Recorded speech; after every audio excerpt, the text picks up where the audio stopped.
Nah, dari situ ketika saya memaafkan, ada rasa satu kelegaan yang saya dapatkan.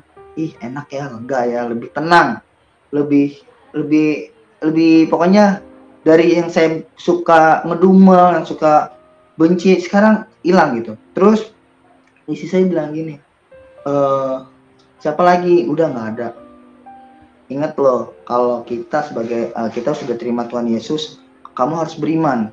Kalau kamu berimannya sakit, kamu akan sakit terus loh. Tapi kalau kamu berimannya sembuh, kamu akan sembuh. Oh iya, saya belajar situ belajar. Terus saya baca-baca Alkitab lagi, terus dapat ayatnya gini. Bukan kamu yang memilih aku, tapi aku yang memilih kamu.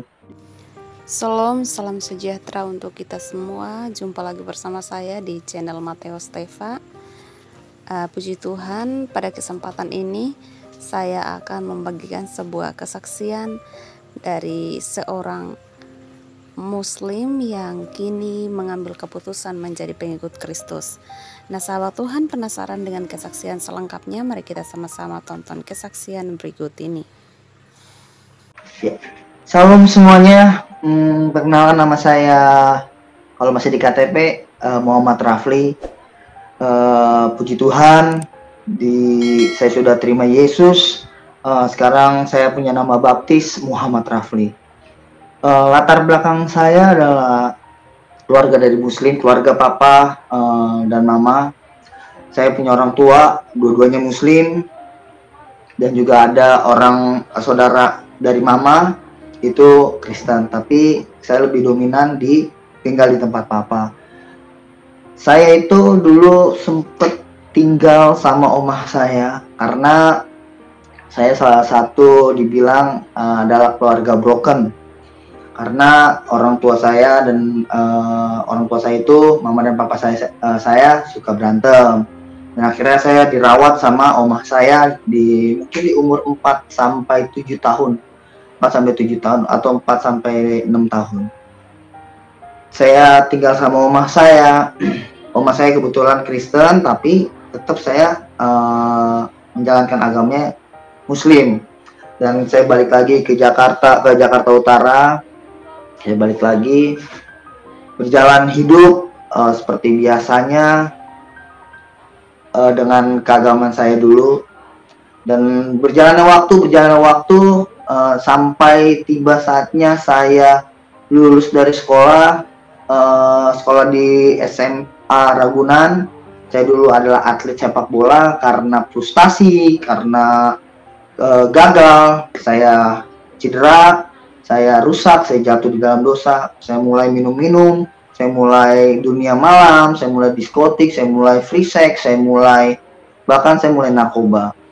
Berjalan waktu sampai akhirnya di 2016, di situ dimana titik saya harus ditangkap polisi. Saya harus berurusan dengan polisi karena kasus narkoba. Kebetulan saya waktu itu karena frustasi main bola, saya lari ke narkoba. Tadi saya pemakai, dan akhirnya saya harus jadi bandar, dan akhirnya saya ketangkap di 2016 di bulan 10. Saya masuk di rutan 2016 sampai 2017, dan ketika di rutan 2017 saya dipindahkan ke lapas Cipinang kriminal. Sampai 2020 saya dipindahkan akhirnya ke lapas Cipinang narkotik. Di situ ya hidup saya masih tidak baik, saya masih merokok dan yang lain. Dan ketika di narkotik di 2020 saya sakit. Saya ke klinik, saya datang ke klinik, saya diperiksa dan saya didiagnosa sakit TBC MDR atau multi drug resistant. Nah, di situ dokter bilang sama saya akan masa pengobatan saya 18 bulan, recovery 2 bulan. Jadi saya harus menjalankannya selama 20 bulan. Dan saya tidak bisa diobati, pengobatan saya nggak bisa di lapas, tapi harus dipindahkan ke rumah sakit Pengayoman. Di rumah sakit Pengayoman pun masih seperti itu. Masih kehidupan saya tidak baik. Karena saya jauh dari saya tidak mengenal Tuhan. Kalau dibilang kenal Tuhan, tidak, saya tidak mengenal Tuhan. Bahkan ketika agama saya masih saya yang dulu, saya tidak mengenal Tuhan. Saya tidak mengikuti ibadah saya. Dan di pengayoman itu, perjalanan waktu, saya ketemu yang sekarang jadi saya. Puji Tuhan, dia sekarang jadi istri saya. Dia datang karena saya itu temenan sama dia dari SD, terus sempat jadi pacar saya, mantan saya, terus kita balik lagi ketika saya di dalam. Saya sempat bohong sama dia, saya bilang saya lagi di rumah sakit Persahabatan. Ternyata di situ hati saya gelisah. 3 hari kemudian saya bilang saya di rumah sakit Pengayoman, dan dia tahu rumah sakit Pengayoman itu untuk rumah sakit orang-orang yang ditahan. Dia datang, dia besuk saya. Dia nggak pernah, dia orang Kristen, dia nggak pernah menginjili saya, dia nggak pernah kasih ayat Alkitab ke saya, dia nggak pernah tuntut saya, ayo lu harus ikut Yesus, lu harus terima Yesus, enggak. Tapi lewat perilakunya dia mengasihi saya. Dia datang bawa makanan, dia nggak memikirkan saya doang, tapi dia memikirkan teman-teman saya yang lain. Singkat cerita, dia bilang gini ke saya, sebenarnya saya capek berhubungan seperti ini, karena terang dan gelap nggak bisa disatukan. Saya bilang gini, hah? Terang dan gelap nggak bisa disatukan? Oh ya udah deh, saya mikir-mikir dulu deh. Kasih saya waktu deh 3-4 minggu atau 1 bulan, saya bilang gitu. Oke, nah disinilah titik dimana saya bisa saya menerima Yesus. Di sini titik saya menerima Yesus. Hari itu dia bilang seperti itu, malamnya saya tidur. Puji Tuhan, saya berjumpa pribadi dengan Tuhan Yesus. Di dalam mimpi saya, kehidupan saya sangat mewah, kehidupan saya sangat enak sekali. Saya gembira sekali, terus tiba-tiba saya duduk sendirian, tempat sepi, gelap. Lalu dari belakang ada yang pukul pundak saya. Dia bilang gini, bangun, kamu telah diberkati. Di situ saya kebangun, saya bangun, saya langsung merenung, saya langsung mikir, bangun, kamu telah diberkati. Maksudnya apa? Terus saya nggak asing dengan kata-kata kamu diberkati, karena keluarga dari mama kan sebagian ada yang Kristen, suka ngomong berkati gitu. Jadi saya kayak, apa ini dari Yesus? Saya bilang gitu kan, apa ini dari Yesus ya? Saya ngerenung beberapa saat, terus ada yang meyakinkan diri saya, itu dari Yesus, kamu sudah diberkati. Akhirnya saya langsung saya bilang gini, oke, saya terima Yesus sebagai Tuhan saya. Lalu saya pagi-pagi saya telepon istri saya ini, saya telepon, saya bilang, aku sekarang terima Yesus. Kok bisa? Ya, saya terima Yesus. Bukan karena aku kan, bukan karena kamu. Tadi aku habis ketemu sama Tuhan lewat mimpi. Tuhan bilang kamu telah diberkati. Beneran, iya. Bukan karena aku kan, beneran, iya, bukan karena kamu. Dan saya bilang gini ke istri saya, walaupun kamu tinggalin aku akan tetap sama Yesus. Saat itu istri saya masih jadi pacar.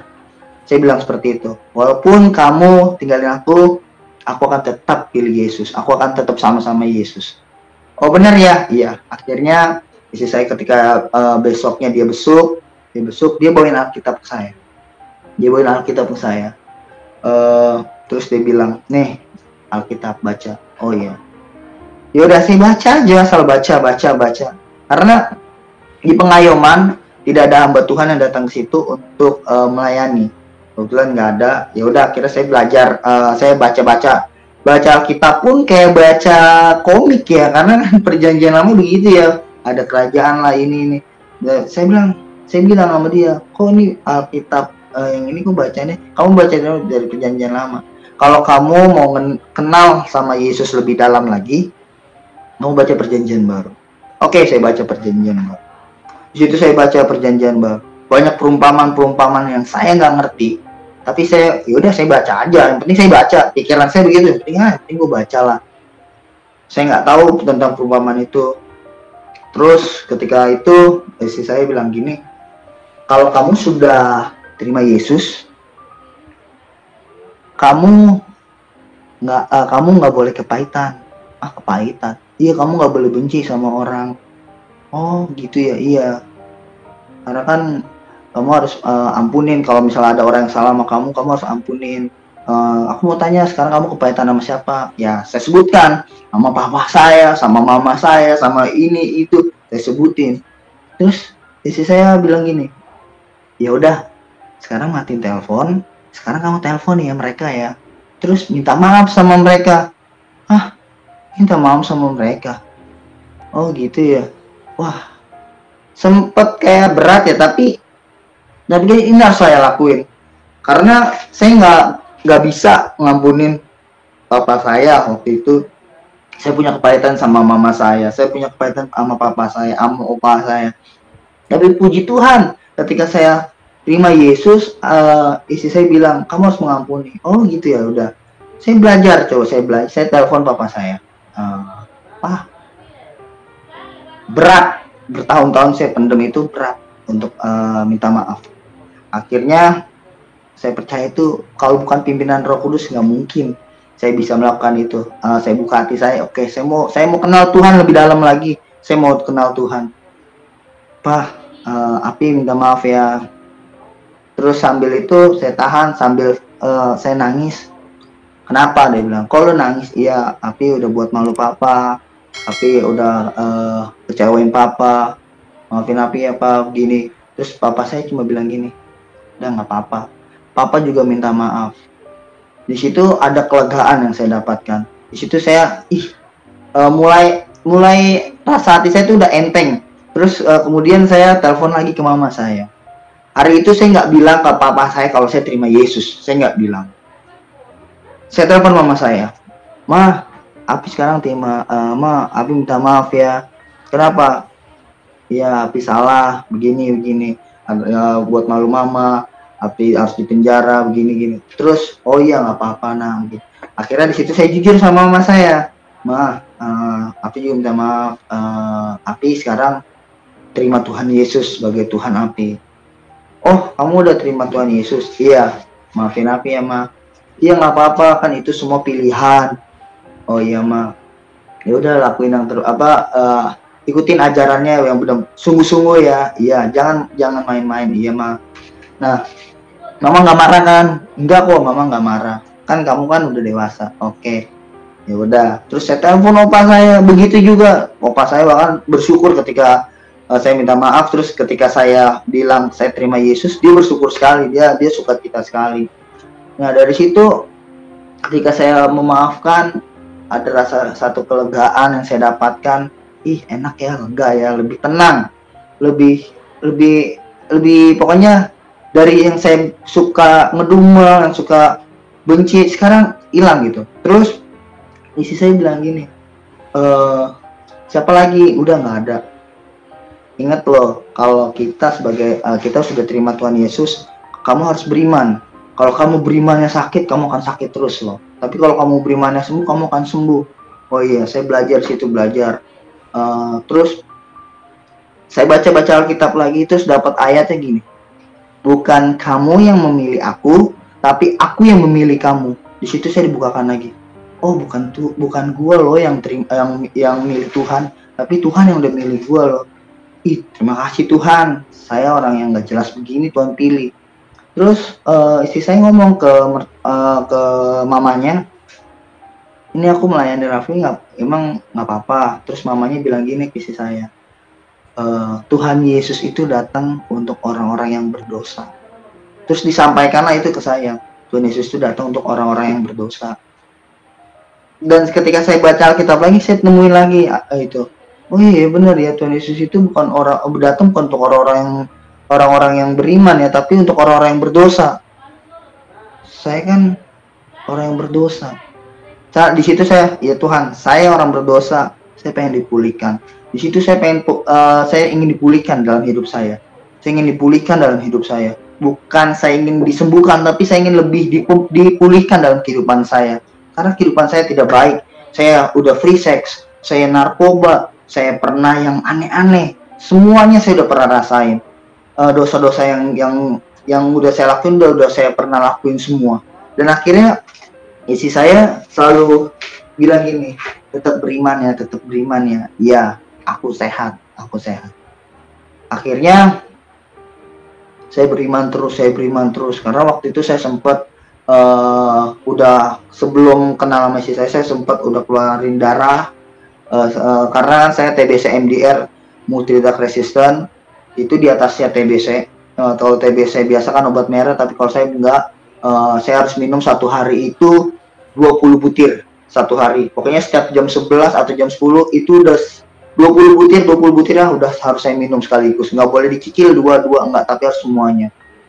Di situ saya berjalan waktu, terus saya sebelum kenal Tuhan itu saya sempat muntah darah. Saya sempat muntah darah di dalam ember, saya di atas kasur saya muntah darah. Akhirnya saya bilang gini, ya ampun, masa gue mati di dalam penjara? Gak enak banget sih, tragis banget gitu. Ya udah, ketika udah kenal Tuhan, ada kekuatan di situ. Ada, karena saya ingat, oh iya, saya bilang kan harus beriman. Saya beriman terus. Terus dia bilang, nih kamu ikut live streaming ini ya, live streaming Tiberias. Ya saya ikutin live streaming ini saat teduh ya di hari Rabu. Oke, akhirnya saya nonton terus saat teduh di setiap hari Rabu itu ada satu hamba Tuhan saat teduh. Tuh kamu live chat. Oh live chat ya, oh iya, oke, saya live chat. Saya minta kesembuhan, saya terus saya minta pemulihan. Saya terus bilang, Tuhan, doakan saya untuk saya disembuhkan dari penyakit saya. Berjalan waktu, ketika saya pengobatan saya udah masuk ke 10 bulan, saya live chat hari itu. Saya dibilang gini, dibalas gini sama timnya, hari ini Tuhan berikan kamu paru-paru yang baru. Saya tangkap, saya imanin, Tuhan ini buat saya percaya ini buat saya, paru-paru yang baru buat saya. Udah saat itu saya ikutin saat teduhnya, dan ketika selesai saat teduh, biasanya kan dia hamba Tuhan itu berdoa untuk beberapa pergumulan, tapi hari itu dia cuma satu, dia berdoa cuma satu. Dia bilang gini, Roh Kudus bilang sama saya, ada orang yang sedang sakit TBC, yang sedang keluar darah, Tuhan berikan paru-paru yang baru, Tuhan akan sembuhkan. Saya tangkap, Tuhan itu buat saya, paru-paru baru buat saya beriman, Tuhan itu buat saya. Setelah itu dapat 3 hari, dari saya didoakan dapat 3 hari, karena sebelum didoakan itu di awal bulan, 2 hari sebelum saya didoakan di saat teduh itu, kita ambil darah, biasa cek lab segala macam, dan hasilnya 3 hari setelah saya didoakan, 3 hari itu di persahabatan WA saya, dia WA saya, Rafli selamat ya, kamu sudah dinyatakan sembuh. Saya bingung, kok sembuh? Saya aja baru 10 bulan, belum baru setengah perjalanan doang pengobatan. Saya telepon, Pak, kok saya dinyatakan sembuh? Iya nih, kamu dinyatakan sembuh, selamat ya. Lah, kan saya baru 10 bulan Pak pengobatannya. Iya, dari hasil lab kamu, dari hasil ronsen kamu, dari hasil dahak kamu, semuanya bersih kayak yang baru. Kok bisa ya Pak? Iya, kita pun semua heran kenapa bisa kayak gini. Bener Pak? Iya, makanya kamu boleh kembali ke lapas. Saya, oke Pak, makasih Pak. Ketika itu saya langsung tutup telepon, saya langsung gini, gila ya Tuhan Yesus ya, gila banget. Sampai saya bilang, saya terheran-heran sampai saya bilang Tuhan Yesus itu gila. Gila banget ya, kok bisa ya Tuhan Yesus ya yang nyembuhin saya. Dulu orang saudara saya tuh saya hujat, ngapain sih lu sembah dia jadi salib, nggak pakai baju, lu mau minta sama dia. Ternyata dia yang saya hujat, dia yang sembuhkan saya. Saya bilang, Tuhan terima kasih. Begitu sayangnya Tuhan kepada saya, sampai dia menyembuhkan saya. Yang tadinya saya udah benar-benar ya udahlah, masih lama. Ternyata Tuhan berikan waktu, hanya lewat beberapa hari, lewat beberapa bulan saya bersama Tuhan, Tuhan sembuhkan semuanya itu, kesehatan saya. Bahkan dokter bilang, kita pun bingung kenapa bisa sampai sebersih ini. Biasanya masih ada yang masih ada yang kabut kalau di ronsen, tapi ini bersih semuanya. Wah, terima kasih Tuhan. Saya bilang, Tuhan terima kasih, saya pengen melayani Tuhan, saya pengen melayani Tuhan. Gimana ya Tuhan, saya pengen melayani Tuhan untuk bahas kebaikan Tuhan. Lalu dari situ ya berjalan waktu, saya dikembalikan ke lapas karena saya sudah dinyatakan sembuh. Akhirnya saya balik ke lapas. Disinilah titik mental saya, bagaimana kita menyangkal atau tidak. Di sini titiknya saya saya balik lagi ke lapas narkotik, karena kan lapas narkotik tahu saya muslim. Ketika waktu itu juga saya sering sholat, saya waktu itu saya sering sholat. Terus ketika saya balik ke lapas dan saya keluar, ada satu kamar namanya Riko. Dia saya tanya sama dia, bang, begini saya tanya, ibadahnya jam berapa begini. Oh lah, lu kan bukan muslim sih. Enggak, gue udah terima Yesus, saya bilang gitu. Saya ceritain bagaimana saya menerima Yesus. Dia suka cita, dia, ya ayo besok jam sekian gini, ntar bareng ya kita. Oke. Ketika dia jalan duluan, saya jalan. Ketika saya turun, saya bawa Alkitab,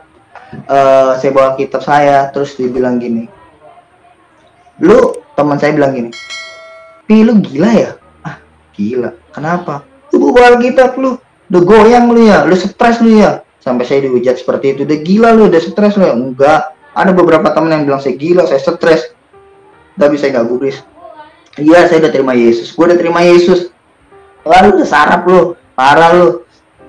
Saya ke gereja sampai beberapa minggu, mungkin ada beberapa minggu saya dihujat seperti itu. Lu gila ya, udah stres ya begini-gini. Bahkan sampai di dalam kamar pun saya ditanya-tanya begini-gini. Saya bilang, saya masih belajar tentang Tuhan. Dia bilang, ya saya masih belajar. Dan di situ saya ketemu sama pembina rohani saya, namanya Ko Heri. Saya diajak kompak dulu sama Riko, dipertemukan, dikenalkan nama Ko Heri. Di situ saya sharing, karena saya banyak tidak mengerti, terus apa yang saya nggak mengerti selama di pengayoman dan ketika saya di kamar, di sel, saya selalu baca Alkitab. Terus saya selalu tanya sama Ko Heri, tadi saya habis baca ini, tapi saya nggak ngerti. Oh ini begini. Dikasih ibaratnya dia menjelaskan seperti ini. Oh iya kok, makasih kok. Terus saya bilang gini kok ke Ko Heri, ketika saya terima Tuhan Yesus, terus saya ikut penyembahan atau ketika saya berdoa, kenapa ya kok sampai hari ini saya bilang gitu, hari ini ketemu Koko, saya selalu dikasih lihat gambaran kayak film gitu, Tuhan Yesus lagi pikul salib, Tuhan Yesus lagi dicambuk, Tuhan Yesus lagi disalibkan. Itu kenapa ya kok? Terus Ko Heri bilang gini ke saya, Rafli, kamu tau gak? Gak semua orang Kristen dikasih penglihatan seperti itu. Ya itu artinya apa kok? Tahu nggak itu artinya apa? Itu dia kasih tahu kamu dengan caranya seperti itu Tuhan menebus kamu. Saya langsung, iya ya benar ya. Dengan cara kayak gitu dia kan tebus dosa-dosa saya. Makasih kok. Dari ketika Ko Heri bilang seperti itu, saya langsung, oh iya. Dari situ ketika saya penyembahan, saya berdoa, film-film yang gambar-gambar film itu yang saya lihat seperti film itu nggak ada lagi. Saya balik ke kamar, saya merenung, Tuhan terima kasih lewat karya salib Tuhan tebus saya. Saya mau semakin dipakai Tuhan, saya pengen melayani Tuhan, saya benar-benar pengen melayani Tuhan. Yaudah, saya akhirnya ketika itu saya bergaul ya di gereja, bermainnya di gereja, dan ada komunitas komsel di dalam itu. Yaudah, berjalan waktu, Ko Heri pulang. Dia sebelum pulang dia bilang gini, Rafli, kamu setia, nanti kamu pulang kamu ikut Koko ya. Oh iya kok. Dan akhirnya 1 bulan saya mau pulang, puji Tuhan, kamar saya itu kan penuh asap rokok lah. Saya bilang gini, Tuhan, saya nggak bisa nih di kamar ini terus Tuhan. Kan saya baru sembuh, nanti kalau itu ntar saya sakit lagi Tuhan, saya nggak mau Tuhan. Baru doa seperti itu, wow, Tuhan jawab doa saya. Beberapa minggu kemudian, ketua tamping itu adalah pengurus gereja di dalam, di penjara. Saya dipanggil, saya dibilang gini, Rafli, nanti malam kamu mutasi ke kamar tamping. Ah, kok bisa? Iya, kamu kita udah lihat dari sikap, terus lihat dari absen, pembina rohani kita juga setuju. Jadi kamu yang dimasukin ke kamar tamping. Oh gitu, iya. Oke, akhirnya saya mutasi ke kamar tamping gereja. Ketika di situ kan kita dipanggil kan, akhirnya dipanggil namanya Muhammad Rafli. Pas dikasih tahu nomor kamarnya, dibilang gini, ih, kata petugasnya, kok Muhammad tapi pindah kamar ke tamping gereja? Iya Pak, saya udah terima Yesus. Oh, dari sana masuk, saya masuk. Puji Tuhan, di kamar tamping itu tidak boleh merokok. Saya bilang, wah Tuhan baik banget ya, saya dikasih kamar yang gak ada asap rokok sama sekali. Puji Tuhan sekali Tuhan. Dan di situ saya belajar saat teduh setiap pagi. Saya belajar di situ sharing firman, teman-teman pada sharing firman, saya dengerin, wah saya puji Tuhan banget. Setiap harinya ada firman masuk, setiap harinya saya bergaul karib sama teman-teman satu layanan. Dan akhirnya ketika detik-detik saya mau pulang, di situ saya ada rasa khawatir. Saya bilang, Tuhan, saya pulang mau kemana ya? Kalau ke rumah mama, zona merah, lingkungan narkoba. Kalau ke tempat papa keluarganya muslim semua, gimana ya Tuhan? Gimana ya? Saya akhirnya istri saya yang sekarang jadi istri saya jemput, terus jemput sama kakaknya dijemput saya, sama mama saya jemput. Akhirnya saya ke hotel, saya ke hotel, saya nginep, istri saya pulang. Saya bilang gini, yaudah kamu pulang, udah aku di sini nggak apa-apa. Oh nggak apa-apa, iya, yang penting udah dapet. Jadi besok kamu gereja ya, ke gereja kita di mana, di Gading Nias, GBI Citra GNR.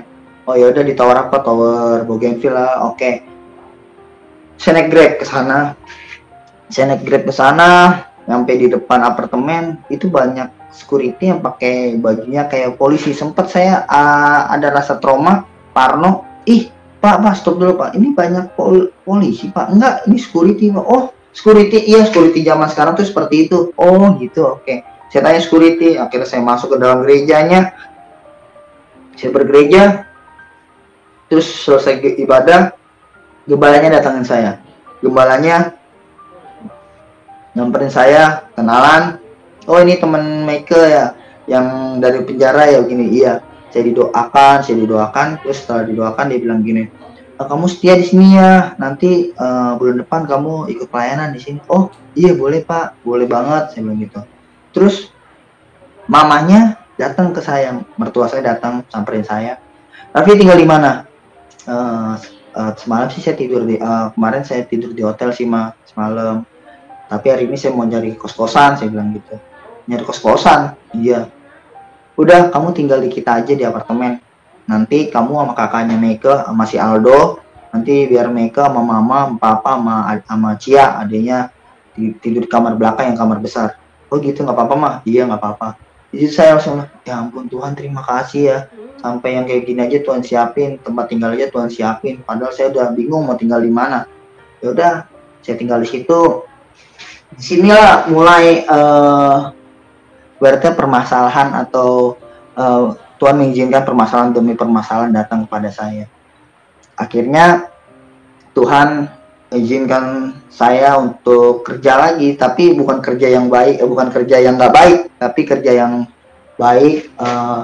Saya datang ke tempat papa saya jujur ke papa saya, Pak, Api butuh kerjaan. Daripada Api kayak dulu lagi nggak jelas, Api butuh kerjaan Pak. Oh kerjaan ya? Iya. Yaudah nanti papa cariin. Oh yaudah. Terus saya bilang, Api juga udah terima Tuhan Yesus Pak. Jadi Api sekarang udah Kristen, udah terima Tuhan Yesus. Oh, lu nggak usah ngomong. Udah ada yang bilang sama gue udah tahu. Oh gitu. Iya gue udah tahu, nggak apa-apa. Udah lu jalanin ini lo. Jangan lu mainin agama. Kalau lu udah terima Yesus, udah ke Kristen, lu jalanin nih bener sungguh-sungguh. Jangan lu permainkan agama lu, nanti lu balik lagi. nggak boleh kayak gitu. Fokus sama agama lu, jalanin tata tertibnya, lu jalanin apa yang disuruh sama Tuhan lu. Iya Pak, apa nggak marah kan? Enggak lah, kan itu hak lu udah dewasa, lu yang bisa, lu hak milih yang mana yang baik buat lu. Terima kasih ya Pak. Iya, udah nanti kerjaan Papa kasih tahu, Papa cariin. Oke. Berjalan waktu beberapa hari kemudian, Papa saya tanya, Pak mana Pak, kok belum ada ini? Iya nanti, iya. Terus mama tiri saya telepon saya, Api minta kerjaan sama Papa ya? Iya Tan. Oh iya, Papa lagi cari itu. Oh iya Tan, nanti kalau udah dapet kerja yang benar. Iya Tan. Besoknya atau abis itu Papa telepon, gua ada kerjaan tapi parkiran di Alfa Midi gitu, lu mau nggak? Oh boleh Pak, tapi ntar setoran ya begini-gini. Iya Pak, nggak apa-apa. Ya udah saya di situ saya harus parkir di Alfa Midi gitu. Karena saya mikir gini, saya udah numpang di rumah orang, terus saya nggak ngapa-ngapain, kan nggak enak banget. Saya harus ada kerjaan, setidaknya saya harus ada penghasilan. Ya puji Tuhan, lewat parkiran itu satu hari saya bisa dapat 150 atau 200. Dari situ saya kasihkan ke istri saya untuk ini kita buat ini pegang nih. Jadi puji Tuhan, jalan waktu di sinilah saya digoda lagi. Datanglah teman, dia ngeliat saya, udah pulang Pi, iya gini, ini rokok nih, saya udah nggak rokok. Ayo kita pakai yuk sana yuk. Nggak, aku udah nggak pakai. Beneran? Iya, udah nggak pakai. Lu beneran udah nggak ngerokok? Oh iya. Ya udah. Besoknya datang beberapa lama kemudian datang lagi. Begitu juga, terus nawarin terus. Terus dia bilang gini, Pi, gua ada barang 2 kilo, tolong cariin. Tolong nih lu jalanin, gue nggak main kayak gitu lagi, saya bilang gitu. Kalau nggak lu cariin aja orang-orang lu, ntar lu kasih, ntar lu buat transfer 20 juta. Gue udah nggak main kayak gitu, saya bilang. Lalu beberapa hari kemudian dia datang lagi, dia bawa barangnya nih, itu kan cari channelnya biar lu dapat duit nih 20 juta. Nggak perlu, gue udah nggak kayak gitu. Dan ya anehnya itu saya mau pemberkatan nikah sama istri saya. Yang anehnya nominalnya itu sama persis sama nominal yang saya butuhkan untuk pemberkatan. Itu yang saya bingung ya. Saya langsung bilang sama istri saya, tadi ada teman nawarin barang, aku bilang aku udah nggak mau, tapi dia bilang ya udah cari lubang aja, cari orang-orangnya aja, nanti dikirim 20 juta nominal sama buat kita pemberkatan. Di situ puji Tuhan saya punya istri yang imannya radikal. Dia bilang gini, stop parkiran, stop, nggak ada, jangan parkir lagi. Terus saya bilang, lah kan kita mau pemberkatan, nanti duit dari mana? Kan lumayan kan, setiap parkiran dapat sekian. Udah stop aja parkiran. Kalau aku bilang stop. Terus dia bilang kayak gini ke saya, kalau ini pernikahan ini dari Tuhan akan mencukupkan. Saya di situ langsung, iya Tuhan akan mencukupkan. Terus saya selalu bilang, iya Tuhan akan mencukupkan. Dia selalu ngomong kayak gitu, pokoknya kalau dari Tuhan, pernikahannya dari Tuhan akan mencukupkannya kok. Udah jangan takut, udah kita lakuin bagian kita. Oh ya udah, saya stop di parkiran. Ya udah saya pelayanan. Saya pelayanan. Dan akhirnya sampai waktunya kita pemberkatan, puji Tuhan semua berjalan lancar. Semua berjalan dengan baik. Bahkan apa yang nggak kita pikirin, apa yang nggak pernah kita dengar, nggak pernah timbul dalam hati, Tuhan berikan kepada kita. Saya bersyukur punya Tuhan yang dahsyat. Saya bersyukur punya Tuhan yang luar biasa. Lalu Tuhan bawa saya lagi dalam proses lagi. Berjalannya waktu dari pernikahan, banyak kita harus mulai. Saya bilang sama istri saya, kita bukan dari nol, tapi kita dari minus. Karena apa? Saya dari dalam. Bukan nol lagi, tapi dari minus. Tapi dia tetap setia. Dia bimbing saya, dia support saya pelayanan. Puji Tuhan, mamahnya, istri saya, bahkan dia bilang gini, istri saya tuh bilang gini, saya nggak nuntut duit kamu. Yang saya pengen itu cuma apa? Kamu dekat sama Tuhan, kamu di bawah kaki Tuhan. Udah, itu aja yang saya mau. Ya puji Tuhan, dari situ benar-benar saya mau dipakai Tuhan. Tuhan, tolong Tuhan. Ini saya orang yang berdosa, tapi Tuhan tolong pakai saya Tuhan untuk jadi alat Tuhan.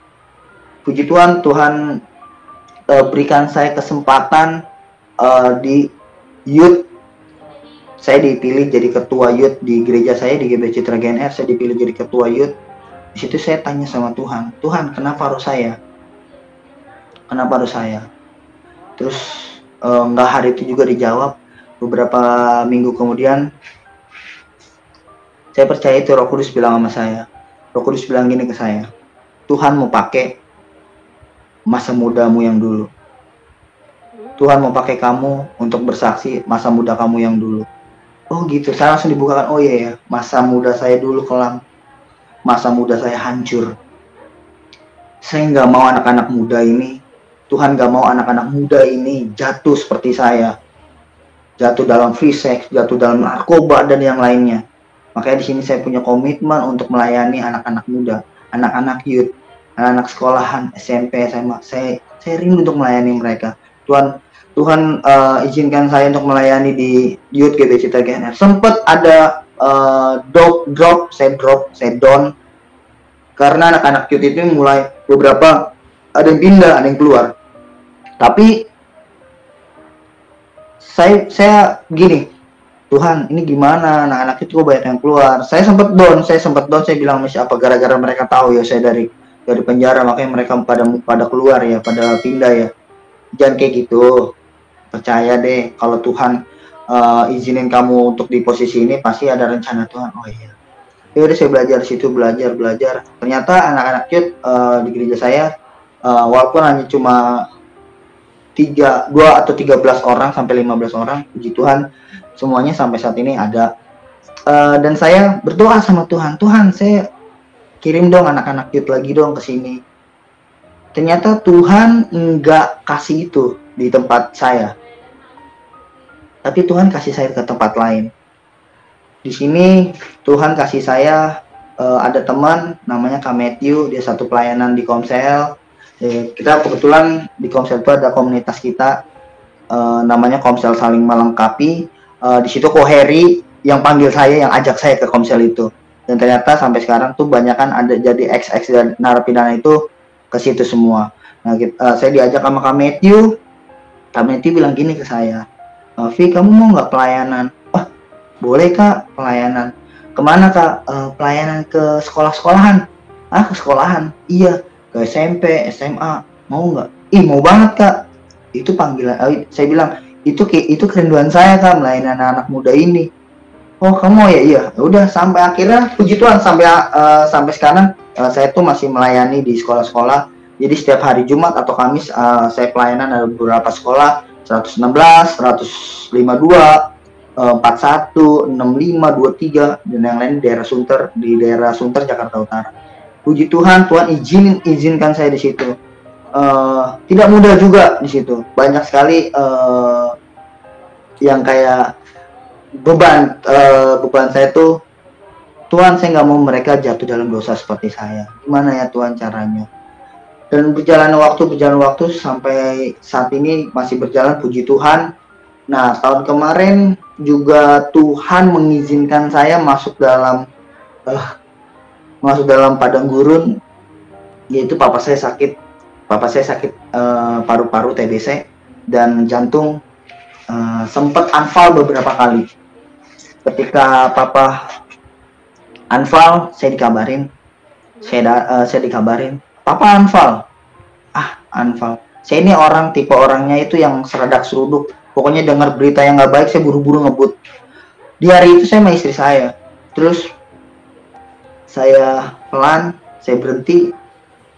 Saya bingung. Terus Roh Kudus bilang lagi ke saya gini, doa orang benar bila dengan yakin didoakan besar kuasanya. Ya, udah saya jalan pelan-pelan. Itu aja yang saya diingatkan kan, doa orang benar bila dengan yakin didoakan besar kuasanya. Itu terus yang saya diingatkan sampai akhir saya nyampe rumah sakit. Saya ngeliat papa saya udah nggak bisa ngapa-ngapain. Papa saya udah napasnya udah susah, udah pakai alat segala macam. Saya pegang karena kan saya di pengalaman suka megang mayat. Saya pegang papa saya jidat. Wah udah dingin. Saya bilang wah ini udah kayak mayat nih bentuknya nih. Terus juga Saudara bilang udah ini ya, kalau papa ini, oh iya. Terus saya ingetin lagi, doa orang benar bila dengan yakin didoakan besar kuasanya. Saya langsung ke dekat kepalanya papa, saya pegang kepalanya papa, saya doa, Tuhan, Tuhan yang beri saya kesehatan, Tuhan juga berikan papa kesehatan. Saya yakin Tuhan, papa hari ini papa hari ini sehat, papa hari ini sembuh, nggak akan dapat kabar yang tidak baik Tuhan. Berjalan beberapa jam kemudian, akhirnya papa lewati masa kritis. Saya bersyukur di situ. Saya bilang puasa di sepanjang di dalam itu di rumah sakit itu, saya diingatkan kuasa Tuhan lebih besar. Kuasa Tuhan lebih besar daripada kuasa yang lainnya. Kuasa Tuhan lebih besar. Ya saya percaya Tuhan, kuasa Tuhan besar. Mujizat Tuhan terjadi, mujizat Tuhan terjadi. Papa sehat, papa sembuh. Akhirnya melewati masa kritis, dirawat beberapa hari, pulang. Dapat beberapa hari, unfall lagi, begitu lagi. Datang lagi, pulang lagi. Beberapa hari lagi, unfall lagi, balik lagi ke rumah sakit. Di situ saya diingatkan gini, doa untuk papa, doa bareng sama papa, doa bareng sama papa. Jadi pas bapak saya dirawat, papa saya sendiri, mama tiri saya keluar, sama istri saya berdua sama papa saya. Saya bilang gini, sebelumnya papa sempat didoakan sama teman-teman gereja, sama teman-teman gereja dan teman-teman Komsel saling melengkapi itu datang untuk mendoakan papa. Papa mau, puji Tuhannya tuh papa nggak mau, biasanya kan namanya beda ini, udah jangan, nggak usah gitu. Tapi dia, oh iya nggak apa-apa, namanya didoain kan, doain baik gitu. Dia mau, bahkan sampai nangis didoakan sama teman-teman Komsel, sama teman-teman gereja, papa nangis. Dan hari itu ketika kita berdua, saya gini, Pak, Api mau doa, kita doa yuk berdua, Api mau doain papa. Oh iya, ayo doa. Udah papa nggak usah duduk tiduran aja. Saya doa, saya pegang tangannya, saya gini, Tuhan, saya doa gini, Tuhan yang kasih saya paru-paru baru, Tuhan yang berikan saya kesembuhan, Tuhan yang berikan saya kesehatan. Saya percaya Tuhan juga akan memberikan jantung papa yang baru, paru-paru papa yang baru, papa akan sembuh. Saya berdoa gitu, dalam nama Tuhan Yesus, haleluya, amin. Saya berdoa, selesai itu, dapat beberapa hari, papa diizinkan pulang. Dan yang saya heran, dan saya percaya itu semua karena Tuhan. Sampai hari ini, papa tidak pernah masuk ruang ICU lagi. Papa tidak pernah masuk ruang UGD lagi. Papa hanya bahkan sakit TBC-nya sudah dinyatakan sembuh. Tinggal sakit jantungnya, walaupun papa setiap bulan harus kontrol, tapi doa orang benar bila dengan yakin didoakan besar kuasanya. Di sini saya belajar Tuhan itu baik. Kalau kita benar-benar sungguh-sungguh dekat sama Tuhan, Tuhan akan berikan yang terbaik untuk kita. Ketika kita belajar untuk tunduk di bawah kaki Tuhan, Tuhan akan berikan kita yang terbaik untuk kita. Dan saya juga bersyukur Tuhan mengizinkan saya untuk pelayanan di anak-anak youth, di anak-anak sekolahan, SMP, SMA semua saya diizinkan Tuhan. Bahkan juga ada satu kerinduan ketika saya masih di dalam Tuhan, ketika saya pulang, saya rindu sekali Tuhan untuk melayani Tuhan di penjara ini. Dan puji Tuhan, setiap bulan saya boleh melayani di gereja di lapas Cipinang Kriminal. Puji Tuhan sekali, semua karena anugerah Tuhan. Kalau bukan karena Tuhan, nggak mungkin terjadi. Mungkin saya mau, jika anak-anak muda semua nonton, kiranya tolong jangan jauh dari Tuhan. Saya percaya tanpa Tuhan kita tidak bisa apa-apa, karena yang memberi kita keselamatan, yang memberi kita kesehatan, semuanya Tuhan Yesus. Karena segala kemuliaan untuk Tuhan Yesus. Terima kasih. Hanya ini yang saya boleh sampaikan. Tuhan Yesus memberkati.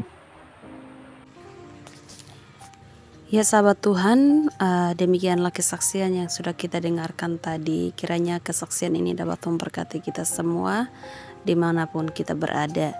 Ya, terima kasih juga buat sahabat Tuhan yang sudah setia dukung dan juga support akan channel ini. Tuhan Yesus memberkati kita semua. Saya juga mengingatkan jangan lupa bagikan akan kesaksian ini ke grup-grup rohani biar nama Tuhan semakin disebarluaskan dan harum di mana-mana ya. Ya sahabat Tuhan, kiranya kesaksian ini cukup sampai di sini dan shalom, sampai jumpa.